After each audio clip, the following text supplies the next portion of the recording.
Hi there, it's Catherine Langman here, tuning in from Productpreneur Success, not in my usual headquarters area, as you can tell.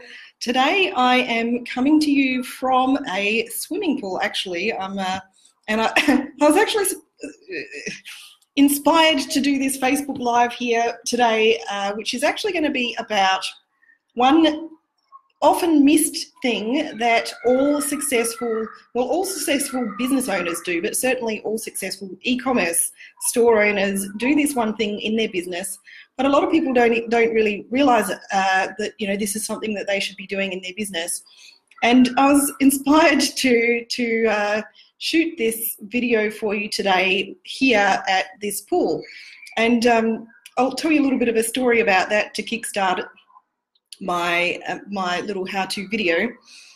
So this particular pool is the pool that my husband trained at when he was a kid. So my husband was a very successful swimmer. He eventually made Olympic tryouts as a swimmer.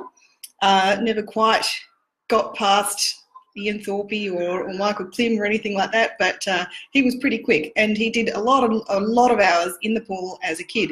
And now our kids are here doing the same thing, thankfully following in their father's footsteps and not mine, because I would be sinking to the bottom of the pool.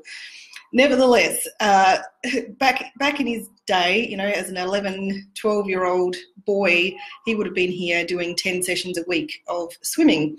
And he's kept some of the journals from those days, and one at a similar age to our boys now has this comment. So basically the journals would record all of the sessions that the children did and how many kilometres they swam, what strokes they swam, what needed to be improved upon, and all of that kind of stuff. And there's one comment in this particular journal as an 11, 12-year-old boy that said, "Marcus had an off week this week. He only swam 24 kilometres," which is pretty funny, if you ask me. Like I said, I would be the one sinking to the bottom of the pool.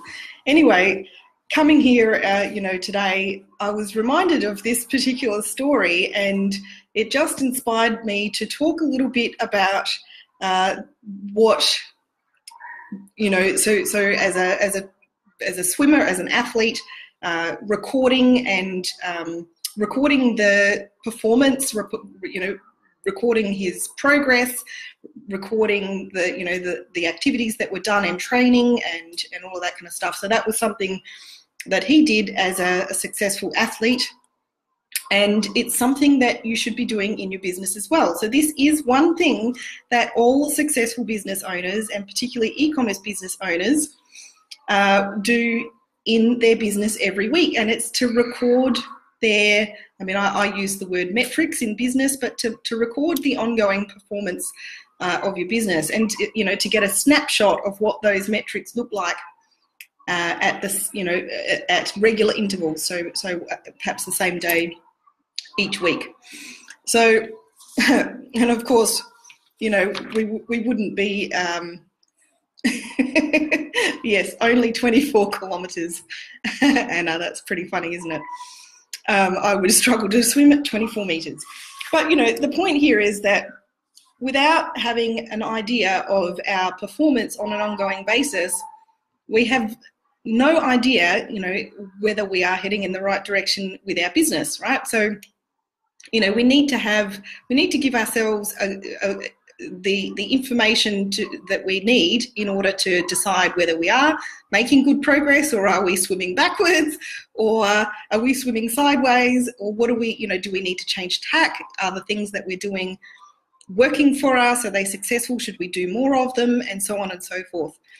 So as I said, the one thing that I do recommend all my clients do is to record your metrics in your business. So let's talk about what that looks like for an e-commerce business, and you can by all means chime in with a comment and let me know whether you're already doing this.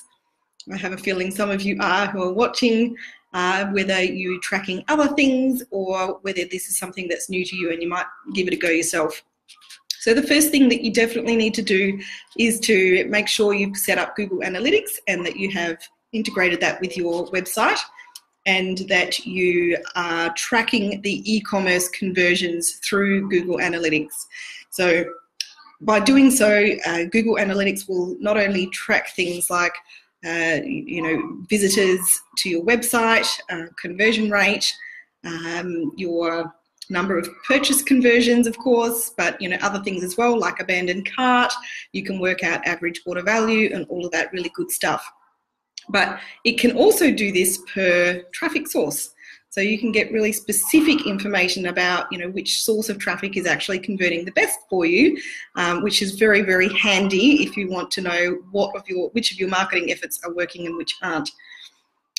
So the basic metrics that I suggest all of you e-commerce store owners track would be things like weekly sales from your different traffic sources, shopping cart abandonment rate, average order value, bounce rate, conversion rate, not necessarily in this order, do it in a logical order. And if you can, also your repeat customer orders.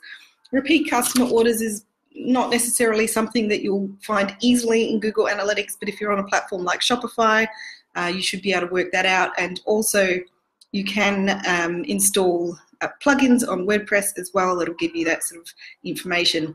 But getting to know your repeat customer rate is actually a really cool metric to track because that, if you think about it, like the more frequently that you can get your existing customers to purchase from you, the easier it is for you to grow your revenue and your profits, because it is a lot harder to win new customers than it is to sell more to your existing customers.